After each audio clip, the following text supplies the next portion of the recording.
دوسری صبح صوفیہ کی حیرت کی کوئی انتہا نہ رہی جب اس نے دیکھا کہ کرنل اس خبتی آدمی کی ضرورت سے زیادہ خاطر مدارت کر رہا ہے۔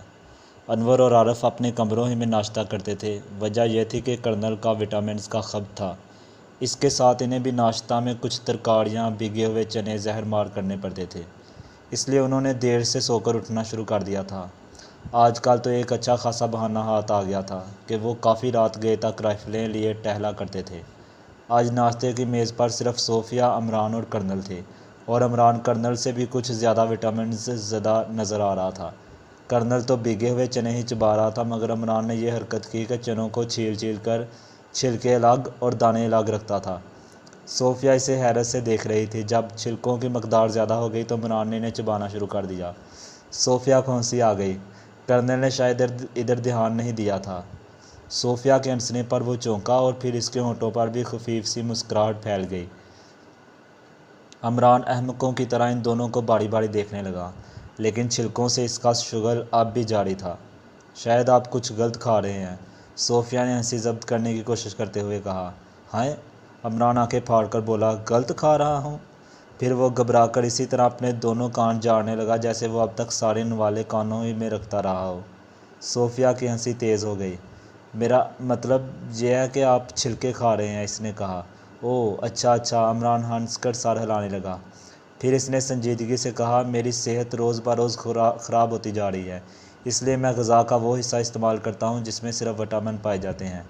یہ چھلکے وٹامن سے لبریز ہیں۔ میں صرف چھلکے کھاتا ہوں، آلو کا چھلکا، پیاز کا چھلکا، گیہوں کا بوسی وغیرہ وغیرہ۔ تم شیطان ہو، کرنل ہنسنے لگا۔ میرا مذاق اڑا رہے ہو؟ عمران اپنا منہ پیٹنے لگا۔ ارے توبہ توبہ، یہ آپ کیا کہہ رہے ہیں؟ کرنل بدستور ہنستا رہا۔ صوفیہ حیرت میں پڑ گئی۔ اگر یہ حرکت کسی اور سے سرزد ہوئی ہوتی تو کرنل شاید جلاہٹ میں رائفل نکال لیتا۔ کبھی وہ عمران کو گھورتی تھی اور کبھی کرنل کو، جو بار بار اچھی تشتریوں کی طرف عمران کی توجہ مبذول کراتا جا رہا تھا۔ کیا وہ دونوں گدھے ابھی سو رہے ہیں؟ دفعتاً کرنل نے صوفیہ سے پوچھا۔ جی ہاں، میں تنگ آ گیا ہوں ان سے، میری سمجھ میں نہیں آتا کہ ان کا مستقبل کیا ہوگا۔ صوفیہ کچھ نہ بولی۔ کرنل بربراتا رہا۔ ناشتے سے فارغ ہو کر عمران باہر آ گیا۔ پہاڑیوں میں دھوپ پھیلی ہوئی تھی۔ عمران کسی سوچ میں ڈوبا ہوا دور کی پہاڑیوں کی طرف دیکھ رہا تھا۔ سوناگڑھی کی شاداب پہاڑیاں گرمیوں میں کافی آباد ہو جاتی تھیں۔ نزدیک و دور کے میدانی علاقوں کی تپش سے گھبرائے ہوئے ذی حیثیت لوگ عموماً یہیں پناہ لیتے تھے۔ ہوٹل آباد ہو جاتے ہیں اور مقامی لوگوں کے چھوٹے چھوٹے مکانات بھی رشک بن جاتے ہیں۔ وہ عموماً گرمیوں میں انہیں کرایہ پر اٹھا دیتے ہیں اور خود چھوٹی چھوٹی جھونپڑیاں بنا کر رہتے ہیں۔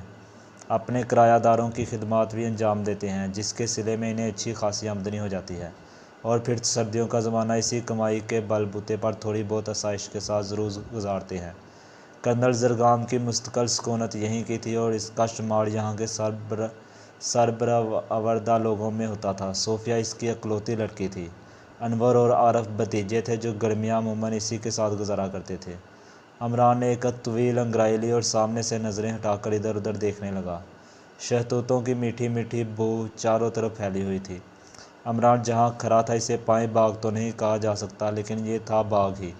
آڑو، خوبانی، سیب اور شہتوت کے درخت عمارت کے چاروں طرف پھیلے ہوئے تھے۔ زمین پر گرے ہوئے شہتوت نہ جانے کب سے سڑ رہے تھے اور ان کی میٹھی بو ذہن پر گراں گزرتی تھی۔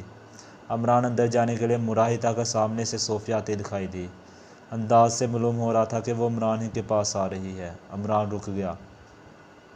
کیا آپ پرائیویٹ سراغ رساں ہیں؟ صوفیہ نے تیز سوال کیا۔ سراغ رساں؟ عمران نے حیرت زدہ لہجے میں دہرایا۔ نہیں تو، ہمارے ملک میں تو پرائیویٹ سراغ رساں قسم کی کوئی چیز نہیں پائی جاتی۔ پھر آپ کیا ہیں؟ میں؟ عمران نے سنجیدگی سے کہا، میں کیا ہوں؟ مرزا غالب نے میرے لیے ایک شعر کہا تھا، حیران ہوں دل کو روؤں کہ پیٹوں جگر کو، مقدور ہو تو ساتھ رکھوں نوحہ گر کو میں حقیقتاً کرایہ کا ایک نوحہ گر ہوں۔ صاحب مقدر لوگ دل یا جگر کو پٹوانے کے لیے مجھے کرایہ پر حاصل کرتے ہیں، اور پھر میں انہیں حیران ہونے کا بھی وہ نہیں دیتا، کیا کہتے ہیں اسے، موقع۔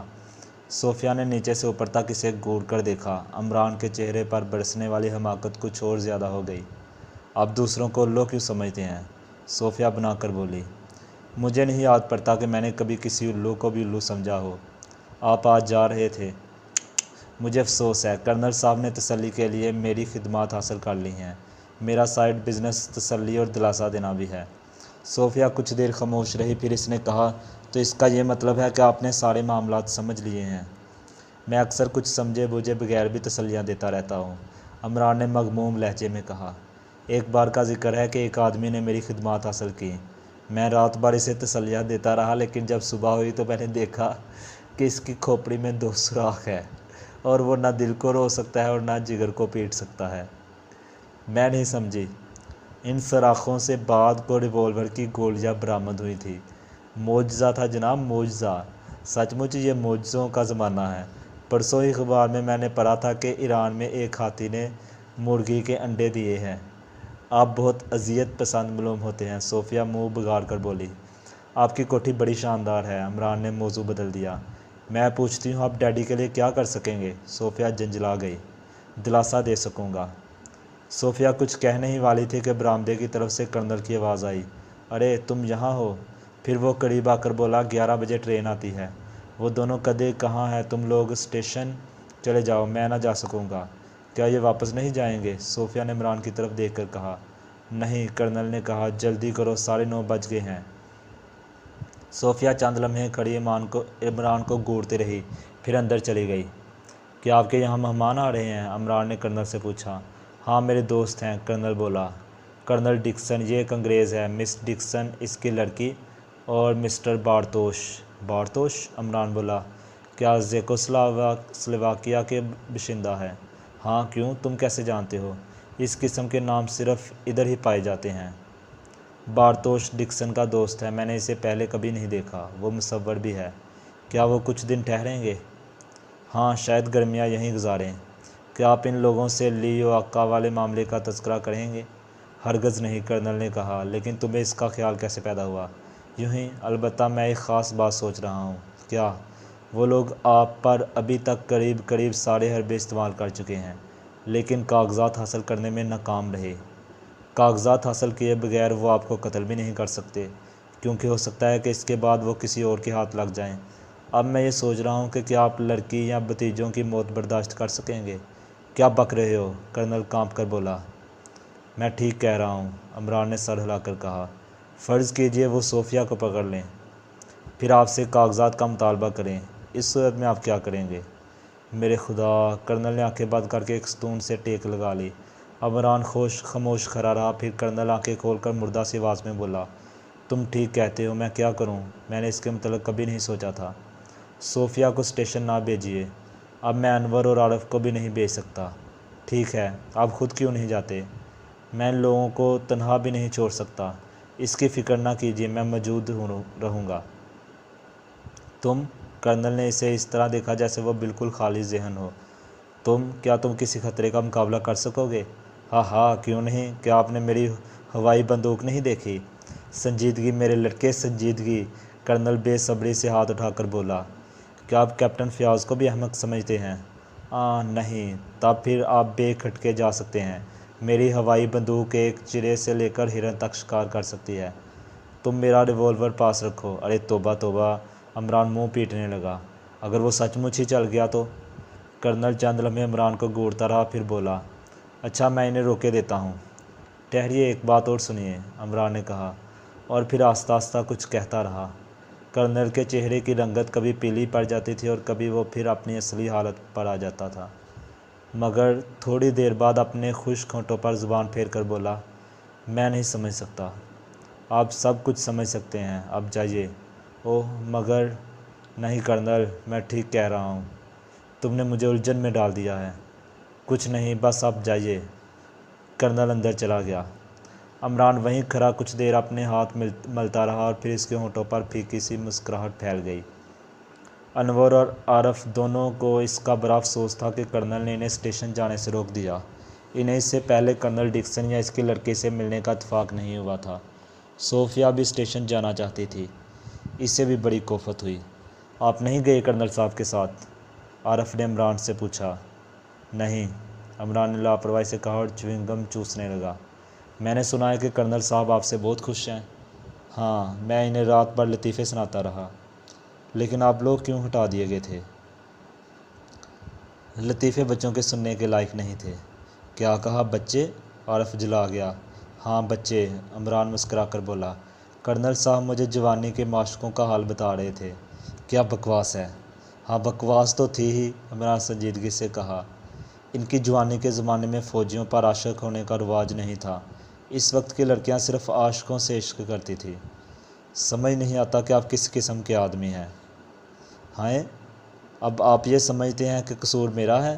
عمران نے حیرت سے کہا۔ کرنل صاحب خود ہی سنا رہے تھے۔ عارف ہنسنے لگا، پھر اس نے تھوڑی دیر بعد پوچھا، وہ بندر کیسا تھا؟ اچھا تھا، خدا سمجھے، عارف بنا کر کہا اور وہاں سے چلا گیا۔ پھر عمران ٹہلتا ہوا اس کمرے میں آیا جہاں انور اور صوفیہ شطرنج کھیل رہے تھے۔ وہ چپ چاپ کھڑا ہو کر دیکھنے لگا۔ اچانک انور نے صوفیہ کو شے دی۔ اس نے بادشاہ کو اٹھا کر دوسرے خانے میں رکھ دیا۔ دوسری طرف سے انور نے فیل اٹھا کر شاہ دی۔ صوفیہ بچنے ہی جا رہی تھی کہ عمران بول پڑا۔ یہاں رکھیے۔ کیا؟ صوفیہ جلا کر بولی۔ آپ کو شطرنج آتی ہے یا یوں ہی؟ بادشاہ ایک گھر سے زیادہ چل سکتا۔ تب وہ بادشاہ ہوا یا کیچوا؟ بادشاہ تو مرضی کا مالک ہوتا ہے۔ یہ کھیل ہی غلط ہے۔ گھوڑے کی چھلانگ ڈائیگر کی۔ فیل ترچھا سپاٹا بڑھتا ہے چاہے جتنی دور چلا جائے۔ رخ ایک سرے سے دوسرے سرے تک سیدھا دوڑتا ہے اور فرزیں جدھر چاہے چلے، کوئی روک ٹوک نہیں۔ گویا بادشاہ گھوڑے سے بھی بدتر ہے۔ کیوں نہ اسے گدھا کہا جائے جو اس طرح ایک خانے میں رینگتا پھرتا ہے۔ یار تم واقعی بکرات ہو، انور ہنس کر بولا۔ چلو چال چلو، صوفیہ نے جلا کر انور سے کہا۔ صوفیہ سوچ سمجھ کر نہیں کھیلتی تھی، اس لیے اسے جلد ہی مات ہو گئی۔ انور اسے چرانے کے لیے ہنسنے لگا تھا۔ صوفیہ اس کی اس حرکت کی طرف دھیان دیے بغیر عمران سے مخاطب ہو گئی۔ آپ نے ڈیڈی کو تنہا کیوں جانے دیا؟ میں نہتا ہو کر کہیں نہیں جانا چاہتا، عمران نے کہا۔ کیا مطلب؟ میں ان سے کہہ رہا تھا کہ میں اپنی ہوائی بندوق ساتھ لے چلوں گا، لیکن وہ اس پر تیار نہیں ہوئے۔ کیا آپ واقعی ہوائی بندوق سے مکھیاں مارتے ہیں؟ انور نے شوخ مسکراہٹ کے ساتھ پوچھا۔ جناب، عمران سینے پر ہاتھ رکھ کر تھوڑا سا جھکا اور پھر سیدھا کھڑا ہو کر بولا۔ پچھلی جنگ میں مجھے وکٹوریہ کراس ملتے ملتے رہ گیا۔ میں ہسپتال میں مکھیاں مارنے کے فرائض انجام دیتا رہا۔ اتفاق سے ایک دن ایک ڈاکٹر کی ناک پر مکھی بیٹھی ہوئی تھی۔ مکھی کا نشانہ لیتے وقت ذرا سی چوک ہو گئی۔ قصور میرا نہیں تھا، مکھی ہی کا تھا۔ وہ ناک سے اڑ کر آنکھ پر جا بیٹھی۔ بہرحال اس حادثے کے بعد میری ساری پچھلی خدمات پر سوڈا واٹر پھیر دیا گیا۔ Soda water? انور نے کہکا لگایا۔ صوفیہ بھی ہنسنے لگی۔ جی ہاں، اس زمانے میں خالص پانی نہیں ملتا تھا، ورنہ میں یہ کہتا کہ میرے سابقہ کارناموں پر پانی پھیر دیا گیا۔ خوب، آپ بہت دلچسپ آدمی ہیں، صوفیہ بولی۔ میرا دعویٰ ہے کہ میرا نشانہ بہت صاف ہے۔ تو پھر دکھائیے نا، انور نے کہا۔ ابھی لیجیے۔ عمران اپنے کمرے سے ایئر گن نکال لایا، پھر اس میں چھرا لگا کر بولا، جس مکھی کو کہیے۔ سامنے والی دیوار پر کئی مکھیاں نظر آ رہی تھی۔ انور نے ایک کی طرف اشارہ کر دیا۔ جتنے فاصلے سے کہیے، عمران بولا۔ آخری سرے پر چلے جائیے۔ بہت خوب۔ عمران آگے بڑھ کر فاصلہ 18 فٹ ضرور رہا ہوگا۔ عمران نے نشانہ لے کر ٹریگر دبا دیا۔ مکھی دیوار سے چپک کر رہ گئی۔ صوفیہ دیکھنے کے لیے دوڑی، پھر اس نے انور کی طرف مڑ کر تحیر امیز لہجے میں کہا، سچ مچ کمال ہے۔ ڈیڈی کا نشانہ بہت اچھا ہے، لیکن شاید وہ بھی…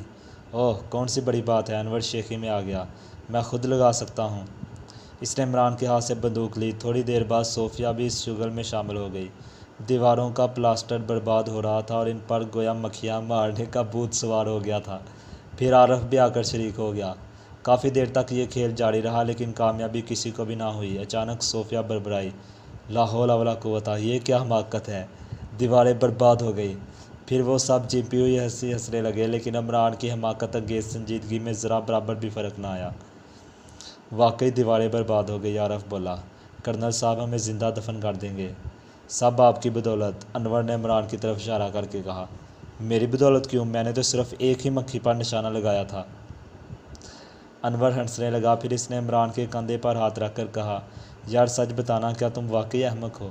عمران نے بڑے مغموم انداز میں سر ہلا دیا۔